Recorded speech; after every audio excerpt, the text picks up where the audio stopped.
Bueno, buenas noches. ¿Qué seudónimo vas a querer que usemos al principio de la conversación? Cary Grant. Cary Grant.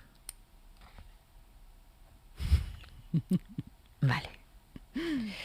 Bueno, arrancamos siempre en el mar. Ujú, Contigo voy a arrancar en un mar muy concreto, ujú. que es en un mar violeta oscuro de una zona de Italia, de la costa italiana, conocida, no sé si como el Golfo de los Poetas. Exacto. El Golfo de los Sí. Poetas. Cuéntame qué te relaciona con ese mar y por qué tiene ese color violeta oscuro. Lo que me relaciona con ese mar es que es el lugar donde mi abuela, mi madre, yo y después mis hijos vamos de vacaciones todos los años. Es un mar muy especial, muy literario, porque ahí murió ahogado Shelley. Y ahí pues se recalaron pues grandes escritores como D.H. Lawrence, Mario Soldati, que fue un escritor muy conocido en Italia. En fin, siempre ha sido un poco un lugar donde han ido escritores a escribir, ¿no? Por lo tanto, siempre me ha resultado, además de que está lleno de recuerdos y de emociones relacionadas con la familia, digamos que Tellaro, así se llama ese lugar donde está ese mar violeta oscuro, es el lugar de las primeras veces, ¿no? Donde hubo el primer beso, el primer amor de verdad, y así ha sido generación tras generación, ¿no? Y entonces ha sido, bueno, pues uno de los marcos, de los paisajes más fuertes que pueblan todo mi imaginario, y por lo tanto también esa primera novela que fue Un mar violeta oscuro. Pero es que tiene ese color violeta oscuro. En el atardecer se pone violeta oscuro, y siempre es algo que me impresiona mucho. Y se pone violeta oscuro porque es un mar que no tiene playas, es un mar de rocas, y son pueblecitos, Le Cinque Terre, donde está Tellaro, sería la sexta tierra, digamos. Son pueblecitos que arañan la roca, que están como trepando por la roca, y es una roca negra. Entonces el fondo del mar es oscuro también. Y entonces, bueno, imagino que mezclándose el color del agua con lo negro de las rocas, se convierte en violeta. En violeta. Tu abuela Ángela te contaba historias relacionadas con esta costa. Y alguna vez has dicho, y eran historias incluso tenebrosas, ¿no? Vale. ¿Cuál recordarías? Ese mar que se pone, no es como este mar que estamos viendo aquí, que está bastante en calma, sino que es un mar que a veces se pone muy revuelto y muy bravo. Pues da mucho miedo, porque claro, como es roca, pues estalla contra el propio pueblo. De hecho, las casas están siempre como empapadas de mar. Y entonces cuando el mar se ponía así revuelto, mi abuela, para que yo no me bañara, para que sus nietos no nos bañáramos, nos decía, cuidado, que está llegando el diablo en su carroza. Y entonces yo me imaginaba a un diablo, que en realidad era un diablo.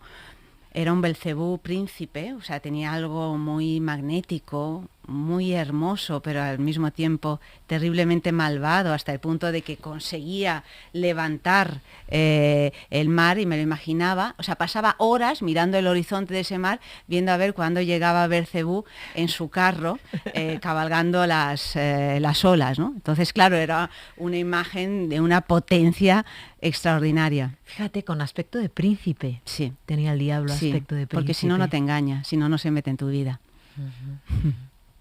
¿Qué recuerdo tienes de tu madre, que murió cuando tú eras prácticamente una niña con Mi 9 madre años? murió cuando yo tenía 9 años y ella 36, murió de un cáncer. Tengo el recuerdo de una madre enferma durante toda mi infancia, y al mismo tiempo de una madre. Ella era profesora de Historia y Filosofía en el instituto, escribía, lo que pasa es que no le dio tiempo a publicar porque murió antes, y tengo el recuerdo de una madre siempre con un libro en la mano, siempre haciendo traducciones hasta las tantas de la mañana, con las uñas comidas y las manos manchadas de tinta. Toda vuestra vida en común fue en Roma. En Roma. En Roma. ¿Es verdad que cuando supiste que había muerto estuviste durante 2 años esperando que volviera? Sí, yo eso lo he entendido luego, ¿no? O sea, creo que tuve una depresión infantil en aquella época. Yo ahora tengo 52 años, en aquella época los niños, si se ponían tristes, pues ya se les pasaba solos, ¿no? No había ningún cuidado en ese sentido, ¿no? Entonces yo estuve muy triste más que triste, durante mucho tiempo, sobre todo porque entendí algo de un modo, pues hombre, tempranamente, ¿no? Y es que me di cuenta de que la olvidaría y esto me mataba. Me di cuenta de que era tan pequeña que su recuerdo vivo, no me acompañaría. Y entonces, en realidad fue la espita para ponerme a escribir, porque pensé que si yo escribía un diario en el que no un diario de mi día a día, ¿no? Sino un diario en el que apuntaba todo lo que yo había vivido con ella, incluso con dibujos, porque dibujé toda mi casa, la casa que había compartido con ella, porque al morir ella cambié de casa, pues dónde estaban los cuadros, de qué color eran los cojines del sofá, o sea, si realmente hacía un trabajo detallado en este sentido, pararía el tiempo, detendría el tiempo, que al final es uno de los trabajos de los escritores, ¿no? Es una de las cosas que desean los escritores. Y entonces escribí este diario que luego perdí porque he tenido una vida muy azarosa, con muchos traslados, muchos cambios de países y demás, pero el hecho de escribir no solo me sanó porque me tranquilizó, porque paré ese recuerdo, lo fijé, recuerdo y el tiempo, sino que quedó fijo en mi memoria, porque a veces lo que escribes queda, ¿no? Entonces a pesar de haber vivido tan poco tiempo con mi madre, tengo unos recuerdos muy vívidos. En fin, que yo he conseguido, que luego son los que me han ayudado a escribir Un mar violeta oscuro, ¿no? Creo que he conseguido realmente que no muriera del todo, por lo menos dentro de mí. Te has puesto de seudónimo el nombre de un actor. Ahora te voy a preguntar por qué Ayanta Berili se ha puesto este nombre, Cary Grant, pero tu vínculo con el cine lo voy a llevar a otro lado. Vamos a escuchar una banda sonora, pero fíjate, cuando hemos arrancado la conversación y te he dicho lo del mar, tú has ido rápidamente las primeras veces del amor. Sí. El amor, el beso. Y todo tu cine, no todo tu cine, el cine que te gusta y que has visto 500 veces, son todas historias de amor dramáticas. Sí, sí. ¿No? Lo que el viento se llevó, What's Side Story, Esplendor en la hierra, que vamos a escuchar. Entonces ahora sí, vamos a escuchar esa banda sonora con ese corte de Natalie Wood y me dices por qué, ¿no? ¿Por qué te atrae este tipo de cine y este tipo de historias?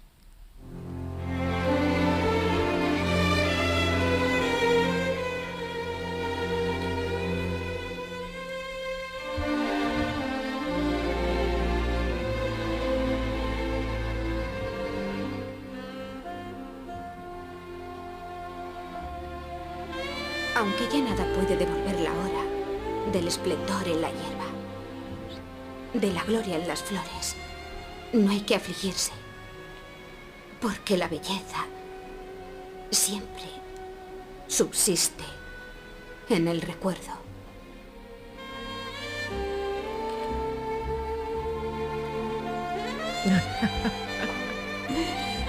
Me mata esta película. Cuéntame. Pero es que me sigue. Es una historia de amor tristísima. Es tristísima porque, bueno, es el sueño hecho añicos, ¿no? Realmente, y además sin remedio, o sea, porque ves que la vida del personaje que interpreta Warren Beatty y Natalie Wood queda absolutamente marcada por ese primer amor. Bueno, estas películas, mira, esta película la veía siempre con Aitana Sánchez Gijón, que es como mi media hermana, porque nos hemos criado juntas, y la veíamos una y otra vez. La veíamos y luego nos echábamos a llorar juntas en la cama. Nos encantaba llorar hasta, te digo esto con 13, 14, 15 años, ¿no? Hay un elemento muy literario en esta película que son precisamente estos versos de Wordsworth que acabamos de escuchar, que es la columna vertebral de toda la película, ¿no? Entonces, por un lado, claro, siempre me ha gustado esa mezcla cuando el cine y la literatura realmente se convierten en algo tan magistral, ¿no? Pasa lo mismo con Lo que el viento se llevó, con tantas otras películas. Y luego, bueno, yo he sido una niña cursi hasta decir basta. Fíjate que mis padres me llamaron Ayanta y yo les pedía por favor que me cambiaran el nombre porque me quería llamar Rosita. Tú imagínate qué espanto, vamos, no por nada, pero quiero decir que, bueno, teniendo a Ayanta, bueno, pues... claro, tiene mucha fuerza. Entonces, para mí, las historias de amor, es decir, que si a mí en una novela o en una película no había historia de amor, no me interesaba, nada. Pero Ayanta, fíjate, es que hemos hablado de tu vida en Roma con tu madre un poquito, pareciera que fueras hija única, pero no. Tengo un montón de hermanos. Tienes un montón de hermanos, cada uno de una madre distinta. Sí. Al morir tu madre, tú vuelves a España, creo, con tu padre, con Fernando España, Sánchez Dragó. Vale, ¿cómo es esa llegada a España, Ayanta Barili? Pues yo... A la casa de Fernando Sánchez Dragó, que supongo que no era cualquier casa. Yo vuelvo a España con 12 años, ya mi madre había muerto 3 años atrás, pero no vuelvo a España, porque según llego a España, mi padre se va a vivir a Kenia. Entonces, allá que me fui con él a Kenia... claro, ¿Te llevó a ti sola? No, se llevó a toda la familia. Toda la familia. O sea, él iba como, bueno, o sea, íbamos todos, ¿no? Siguiéndole, ¿no? Y entonces, pues llegué a Kenia, que imagínate, ¿no? La diferencia entre Roma y Nairobi. Y ahí, pues me vi en una situación bastante absurda, por ejemplo, que iba al liceo italiano allí, porque había, y me imagino que sigue habiendo un liceo italiano allí, y éramos 2 en clase. 2 personas en clase. 2, un compañero, un muchacho y yo, ¿no? Por lo tanto, fue toda una experiencia bastante disparatada. Un día entró un rinoceronte en el jardín de nuestra casa. O sea, era un poco mi familia y otros animales de Darrell. Después de esa temporada en Kenia ya me volví a Madrid y ahí me quedé por lo menos unos años. Y bueno, pues evidentemente... La casa de Sánchez Dragó ha sido lo que es Sánchez Dragó, ¿no? Pues un lugar en el que nada se daba por sentado, en el que todo cambiaba continuamente, empezando por sus propias mujeres y en el que la desobediencia era algo que había que practicar con tesón. Sí, es que es verdad. Sí. Es verdad, porque es un provocador, Sánchez Dragó. Es un libre pensador, ha hecho lo que le ha dado la gana. Si le dices que es un provocador, se enfada. Se ofende, dice, no, yo no provoco a nadie, yo simplemente digo lo que pienso. Exactamente. Pero bueno, el caso es que acaba resultando una provocación. O bueno, también es verdad, en su día, porque ahora una familia de hermanos con diferentes madres, con diferentes padres, es algo muy normal, pero igual no era tan normal hace 40 años o hace 30 años. No lo era en absoluto y tampoco es tan y hablar normal. De sexo y de drogas y de religiones y de esa manera con la que él hablaba, con total naturalidad. Con una naturalidad absoluta. Y yo le estoy muy agradecida de esto, porque la verdad es que ha sido, si bien es verdad que a veces le rogaba que fuera un padre normal, le decía, padre, ponme un horario. O sea, yo necesito un horario para volver a casa. Y me decía, vale, ¿qué horario te pongo? Digo, hombre, no es así. O sea, me tienes que decir a tal hora. Y entonces yo vuelvo a tal hora y me decía, no, pero tú es que tienes que ser responsable de ti misma, ¿no? O le decía, yo he sido una estudiante horrible, verdaderamente sacaba unas notas, bueno, no iba nunca a clase, ¿no? Y entonces volvía con las notas que eran todas, estaban todas fatal. Y le decía, padre, me tienes que firmar las notas. Y me decía, yo no te firmo las notas, tú sabrás, o sea, fírmatelas tú. Ve tú a explicarle a los del colegio que mi padre no firmaba las notas y que le parecía muy bien, si sacaba sobresaliente como si sacaba insuficiente, ¿no? Bueno, pues era todo un poco así, ¿no? Pero al mismo tiempo, pues claro, o sea, criarte con él y con su gente, porque no era solo él, sino todos los amigos que le rodeaban, poder hablar en profundidad de tantísimas cosas, ¿no? Con una libertad absoluta, pues creo que es una protección muy grande en la vida, porque realmente yo no me he puesto nunca en peligro, ¿no? En esas etapas a lo mejor más difíciles, a pesar de que he andado muy suelta, mucho más que cualquier otro adolescente o joven. Siempre he sido muy responsable. Y luego, Ayanta Barili, eres una mujer muy poliédrica, ¿no? Estudias danza, estudias interpretación, escribes, tienes un programa de radio. Es decir, tienes una mirada poliédrica sobre las cosas, ¿no? Eso igual también viene, aunque has dicho, los estudios no me interesaban, no se me daban bien, pero luego has tenido mucha curiosidad por el mundo y has probado y hecho un montón de cosas, ¿no? No solo un camino. Sí, claro, porque soy gatuna, de ahí esta mujer y dos gatos. Me gusta husmear las cosas que me emocionan, estoy siempre en busca de emociones y en realidad, si lo ves así, todas las cosas que he hecho son lo mismo, ¿no? Es contar historias.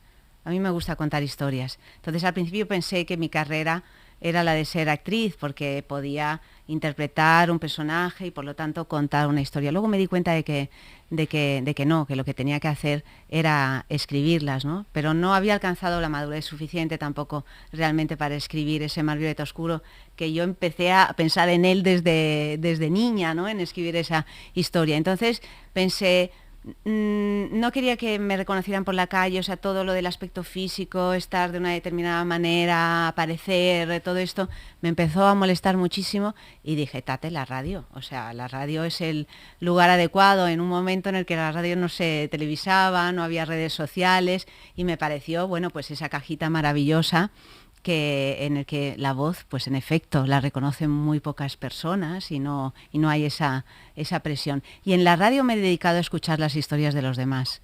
Y han sido muy inspiradoras, de los oyentes que llaman, de todas las historias que te cuentan las personas a las que entrevistas. Todo eso a mí me resulta un material humano que después me ha sido muy útil a la hora de ponerme a escribir. Ayanta Barili, ¿qué te pasa con los gatos? Que tu novela lleva no un gato en el título, sino dos, una mujer y dos gatos.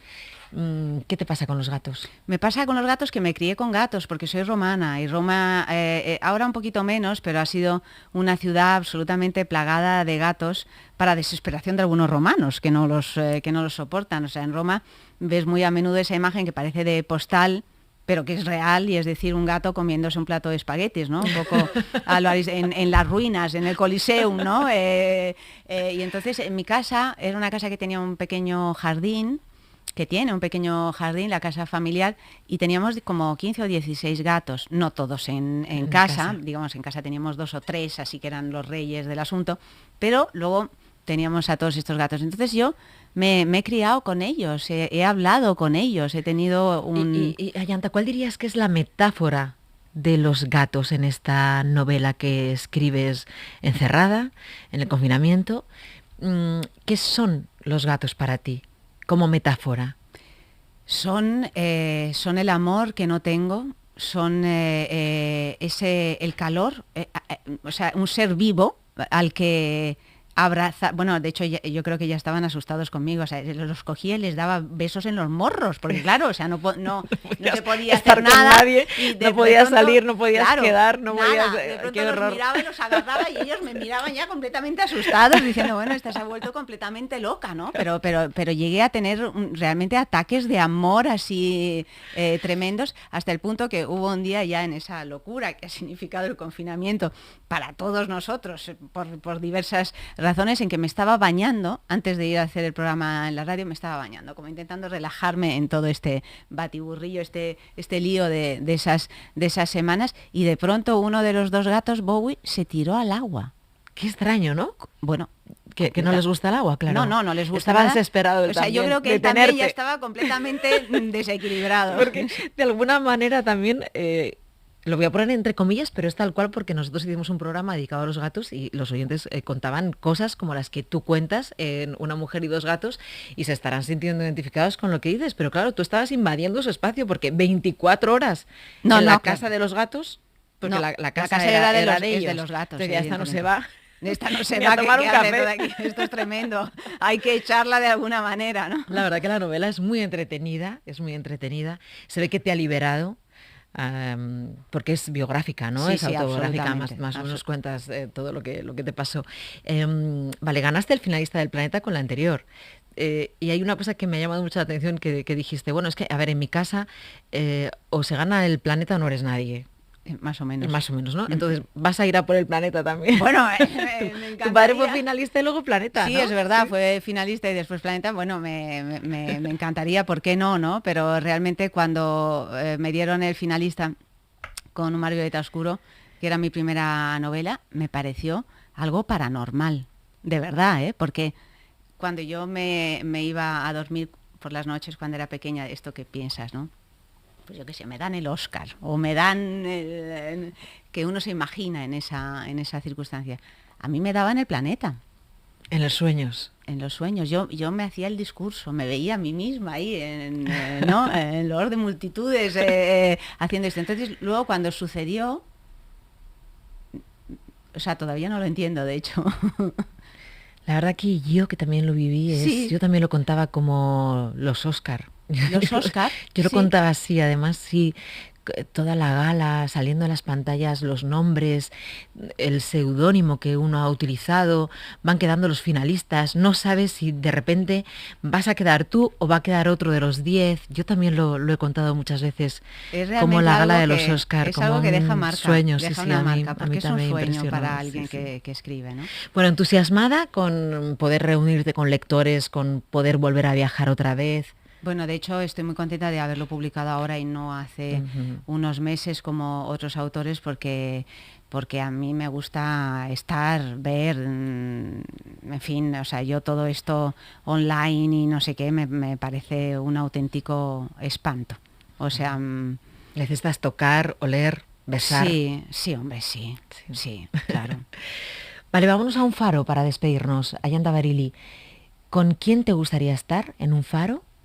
¿Y qué música pondríamos? En un faro.